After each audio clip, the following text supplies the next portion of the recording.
venait vendredi au tribunal et aujourd'hui il est là pour cette demande de libération. Ouais. C'est ici Eric.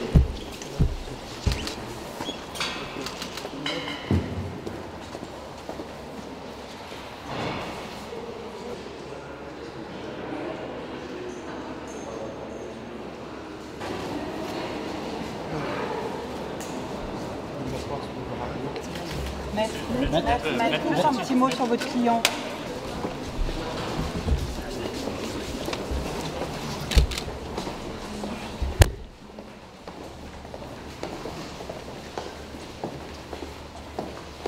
Un petit mot sur votre client, maître, s'il vous plaît.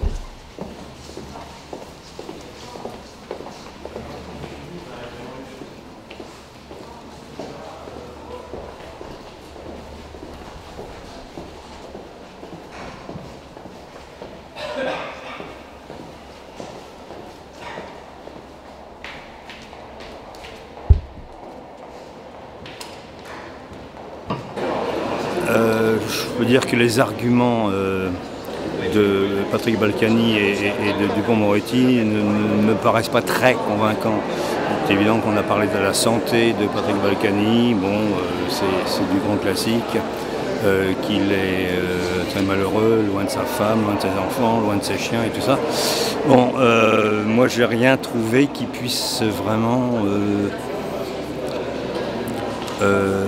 faire que le tribunal prenne la décision de le mettre en liberté. Je ne vois pas. Ça me paraissait bien plat, cette, non pas défense, mais cette présentation des arguments pour une mise en liberté de Patrick Balkany. Le juge reçoit les avis des uns et des autres, ne donne pas d'avis. Il ne doit pas donner d'avis, les juges vont maintenant délibérer et prendre une décision. Rien ne transparaît de ce qu'ils pensent. Hein, c'est le principe d'un jugement, enfin d'une audience de tribunal. Donc non, moi, je suis un peu déçu. Je m'attendais quand même à avoir des arguments un peu forts, des choses un peu nouvelles de la part de Dupond-Moretti et non, on tourne toujours un petit peu en rond, quoi, hein. Voilà, donc rien n'apparaît de la décision, mais si vous voulez un avis, j'ai l'impression que la mise en liberté ne sera pas acceptée. C'est un avis.